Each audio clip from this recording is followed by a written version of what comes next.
ये कहानी का 6वां पार्ट है, तो कहानी को समझने के लिए आप इसके पहले वाले पार्ट जरूर सुन ले, तभी आगे की कहानी समझ आएगी। और अब आगे। तभी अर्नव और दीपक भी वहां आ जाते हैं और कहते हैं, आज तो लड़कियां भी आने वाली हैं, डांस होगा भाई, जल्दी से तैयारी कर ले अथर, वहां तुम लोग नाच लेना उनके साथ, मुझे कोई शौक नहीं है इन सब का। तभी नील वहां आता है और कहता है, अथर्व मंत्री जी भी आने वाले हैं अथर्व, तब तो हमारा जाना बनता है। नील चलो तुम सब, हम आते हैं अभी। दीपक यार देखना, हम लोग नील से कह रहे हैं कि चल डांस करते हैं, पर ये कह रहा था अथर्व मना करेगा।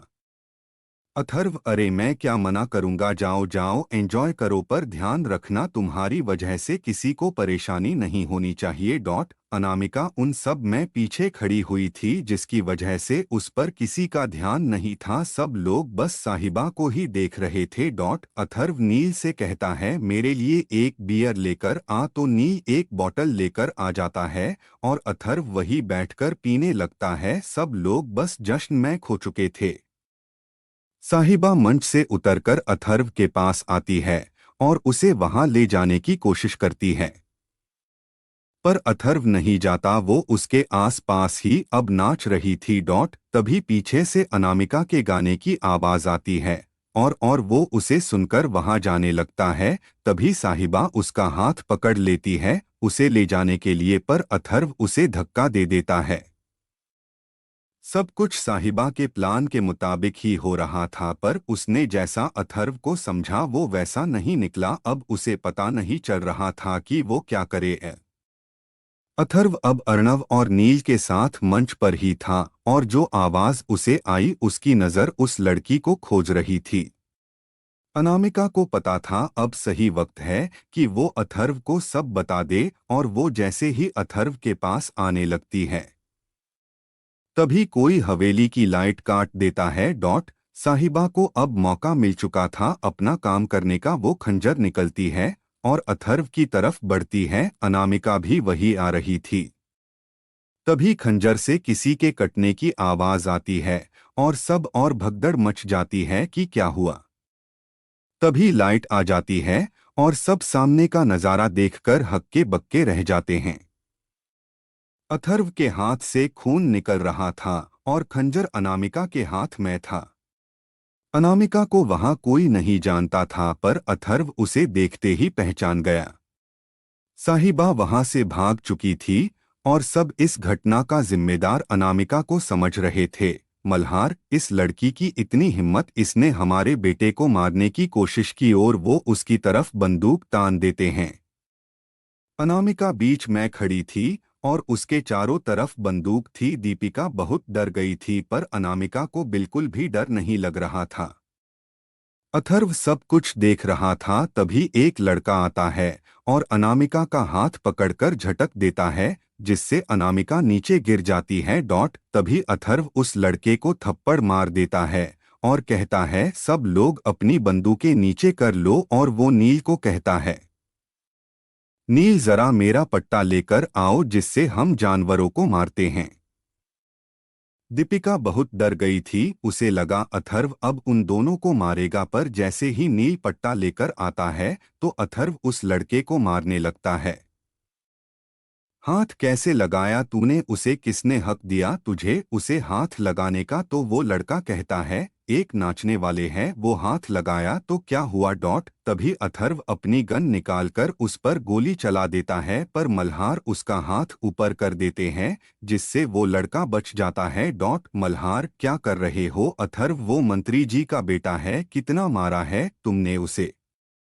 अथर्व पापा, इससे कह दीजिए यह चला जाए यहाँ से, वरना इसके बाप को और इसे दोनों को मार दूंगा, मुझे को फर्क नहीं पड़ता। मंत्री, ये क्या हो रहा है? राणा जी हमारी इतनी बेइज्जती, और मेरे बेटे को कितना मारा है इसने, वो भी इस दुश्मन की लड़की के लिए, ये दूसरे गांव की है। अथर्व चुप हो जा मंत्री, अगर एक शब्द और बोला तो तेरी जुबान खींच लूंगा। और अथर्व उसके लड़के को अनामिका के पैरों में डाल देता है और उससे नाक रगड़कर माफी मंगवाता है। तभी सब लोग कहते हैं कि मान लिया लड़के ने गलत किया, पर हुक्म ये दुश्मन के गांव की है, इसने छोटे सरकार पर वार किया है, हम इसे ऐसे नहीं जाने देंगे, जिंदा जला देंगे इसे। अथर्व खबरदार, जो किसी ने हाथ भी लगाया इसे कोई आगे नहीं बढ़ेगा। अनामिका बस अथर्व को देखे जा रही थी, वो कुछ नहीं बोली और अथर्व अनामिका का हाथ पकड़कर उसे बाहर ले जाता है और गाड़ी में बिठा देता है। गांव से थोड़ी जाकर अथर्व गाड़ी को रोक देता है। अथर्व, क्या जरूरत थी तुम्हें वहां आने की, जबकि तुम्हें पता है कि यहाँ खतरा कितना है, फिर भी आ गई। बहादुर बनने का ज्यादा शौक है क्या? अनामिका, ओह, एक तो इनकी जान बचाओ, ऊपर से इनके भाषण भी सुनो। तू सही कहती थी, दीपू आना ही नहीं चाहिए था। दीपिका, पर मैंने कब मना किया आने को? अनामिका, अरे मान ले कहा था, तू भी अब बहस करेगी मेरे से? अथर्व, ओह तुमने मेरी जान बचाई, ये कहो मैंने तुम्हारी जान बचाई। वो खंजर अंधेरे में तुम्हें लगने वाला था, वो तो मैंने तुम्हें देख लिया और हाथ से पकड़ लिया उसे। अनामिका, हाँ हाँ तुम ही हो बहादुर, तो हम यहाँ अपनी जान पर खेल कर आए, उसका कुछ नहीं। दीपिका, लड़ना बंद करो ना यार, ये खबर गांव तक चली गई होगी कि उस गांव से यहाँ कोई आया है। अगर हम जल्दी नहीं पहुँचे तो गए आज। अथर्व, तुम फिक्र मत करो, मैं तुम्हें समय से जल्दी ही पहुँचा दूंगा। अनामिका, हाँ चलो, अब कोई महान काम नहीं किया तुमने जो ऐसे बड़ी बड़ी बातें कर रहे हो। अथर्व, हाँ नहीं किया कोई महान काम और मुझे शौक भी नहीं है करने का। अथर्व गांव की तरफ तेजी से बढ़ता है और कुछ ही देर में वो सब गांव में पहुंच जाते हैं।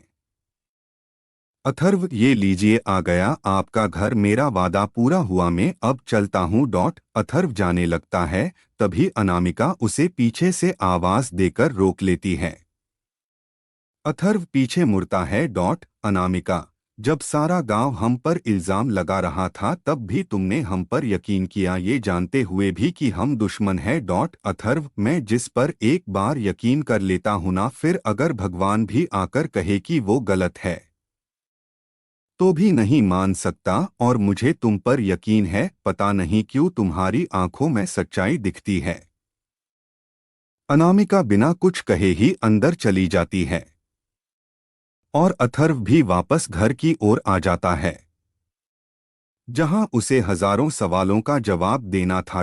अथर्व के घर वापस आते ही, मल्हार, ये क्या है? अथर्व, तुमने उसे बचाया, उस दुश्मन को पता है ना उन्होंने क्या किया था हमारे गांव के साथ, पता है ना? अथर्व, हाँ पापा, मैं सब जानता हूँ उन्होंने क्या किया था, पर उसने उस लड़की का तो कोई कसूर नहीं था और बेकसूर को सजा देना कहाँ न्याय है? मल्हार, उसने नहीं किया तो किसने किया फिर तुम जानते हो? तभी अथर्व नील को आवाज देता है और वो उस लड़की को ले आता है। नील, जैसे ही अथर्व ने हमें हुक्म दिया हम फौरन इस लड़की के पीछे गए थे, राणा जी यही है वो। मल्हार, ले जाओ इसे और बंद कर दो इसको, फैसला अब हम करेंगे। अथर्व, नहीं पापा, अब नहीं, इसका फैसला पुलिस करेगी। नील, तुम इसे पुलिस को दे आओ। ये कहकर अथर्व अंदर चला जाता है और अपने रूम में जाकर लेट जाता है। जो सोचना नहीं चाह रहा था, बार बार उसी का ख्याल आ रहा था। तभी अर्णव वहां आ जाता है। अर्णव, क्या हुआ जनाब, आज इतने गहरे सोच में क्यों डूबा है? बता बता, कहीं प्यार व्यार का चक्कर तो नहीं है ना? अथर्व, तू अपना इलाज करवा, प्यार और मुझे कभी नहीं होगा, बस वो मैं ऐसे ही उसके बारे में सोच रहा था, चल छोड़। तभी मैना जी वहां आ जाती है। बेटा आ जाओ, खाना खा लो, काफी टाइम हो गया है। और आज जो हुआ उस सब के बाद तो तू बहुत थक गया होगा ना? अथर्व, हाँ माँ, हम सब आते हैं, आप जाइए। और कुछ देर बाद सब खाने की टेबल पर मिलते हैं, पर सब चुप चुप बैठे थे क्योंकि आज जो हुआ उसका बाद कोई क्या ही कहे। तभी अथर्व बोलता है, क्यों दोस्तों, कल फिर तैयार होना मेले में चलने के लिए, आखिर साल में एक बार मेला आता है। तभी अर्णव कहता है, हाँ क्यों नहीं यार, जरूर मजा आ जाएगा फिर तो कल। और सड़े से माहौल में थोड़ी रौनक आ जाती है। अनामिका का घर, जैसे ही अनामिका अपने कमरे में जाती है, अम्मा जी उसका वहां इंतजार कर रही थी। और उसके आते ही उसके ऊपर सवालों की बौछार कर देती है। अम्मा जी कहाँ गई थी इतनी रात को? हवेली की बहू बेटियां इतनी रात को बाहर नहीं जाती, पता है ना हमारी ही गलती है जो तुम्हें इतना सर पर चढ़ा लिया, बाकी लड़कियों की तरह कैद करके रखना था। अनामिका, पर अम्मा हम तो अम्मा जी हमें कुछ नहीं सुनना है, अब आज ही जयसिंह से बात करते हैं, जैसा भी लड़के मिले तुम्हारी शादी अब 5 दिन के अंदर करनी है। अनामिका, पर हमारी बात तो सुन लीजिए। अम्मा जी कुछ नहीं सुनती है और अपने पैर पटकते हुए बाहर की तरफ चली जाती है। दीपिका, यार अनु तेरी शादी हो जाएगी, अब क्या होगा, तू हमें छोड़कर चली जाएगी। अनामिका, बस कर नौटंकी, मैं नहीं जाने वाली, मुझे शादी नहीं करनी है अभी। दीपिका, पर तू अम्मा जी को जानती है ना, वो कैसी है, वो जरूर 5 दिन में कर देंगी। अनामिका, हम लड़के को ही भगा देंगे, कैसे कर देगी, ज्यादा हुआ तो उठा लेंगे, जब लड़का ही नहीं रहेगा तो फिर कैसी शादी। दीपिका, ये तो तूने सही कहा यार, वैसे कल मेला है, चलेंगे ना। अनामिका, मन तो बहुत है जाने का, पर आज जो हुआ उसके बाद हम जाने देंगे या नहीं। दीपिका, हाँ सही कहा यार, पर अब कल की कल देखते हैं ना, जो होगा देख लेंगे, अभी सो जाते हैं, काफी रात हो गई। दीपिका सो जाती है, पर अनामिका को नींद नहीं आ रही थी और वो इसलिए खिड़की से चांद को देखने लग जाती है और चांद की रोशनी में उसका चेहरे का नूर और भी बढ़ गया था। अनामिका को भी बार बार ना चाहते हुए भी उसका ख्याल आ रहा था और वो समझ नहीं पा रही थी क्या आखिर इन दो मुलाकातों में अथर्व ने उस पर क्या असर कर दिया। अथर्व का घर, अरे अथर्व उठ जाना यार, कितना वक्त हो गया है, हमें चलना भी है, फिर लेट हो जाएगा। अथर्व, अरे यार सोने दो ना, हमें कौन सा वहां जाकर डांस करना है, और दिन में क्या करेंगे हम, रात को चलने वाला है, मजा आ जाएगा। नील, पर रात को हमें जाने देंगे तुम्हारे पापा। अथर्व, अरे क्यों नहीं जाने देंगे, हमें कौन रोक सकता है, आखिर बस तुम सब तैयार हो लो, चलते हैं आज रात को ही, और हाँ बियर भी रख लेना, मजा आएगा। दीपक, अरे नहीं नहीं, मैं नहीं पीता भाई, हम नहीं पिए, हम बजरंग बली के भक्त जो है। अथर्व, ठीक है यार, अभी सोने दो, शाम को देखते हैं, अब अभी जाओ जाओ। अनामिका भी उठ चुकी थी और जैसा कि आज सब मेले में जाने वाले थे वो भी सब जाने वाले थे, पर गर्मी की दोपहरी में किसी का मन नहीं था कि वो जाए, पर क्या करे, बाहर जाने का मौका भी कभी कभी ही आता है जिस दिन वो सब जा पाते हैं। अनामिका, अम्मा जी हम आज मेले में जाने वाले हैं। अम्मा जी, हाँ ठीक है चले जाना, हम कौन सा तुम्हें माना कर रहे हैं, जो पूछ रही हो, पर याद रहे कि समय से घर आ जाना। अनामिका, हाँ हम समय से घर आ जाएंगे। तभी जयसिंह बाहर आते हैं और कहते हैं हम सब जाने वाले हैं इस बार मेले में, और वो भी रात को जाने वाले हैं। अनामिका की खुशी उस समय देखने वाली थी और वो उसके पापा के गले लग जाती है। आज सब तरफ खुशी का माहौल था और सब जाने वाले थे और बहुत खुश भी थे।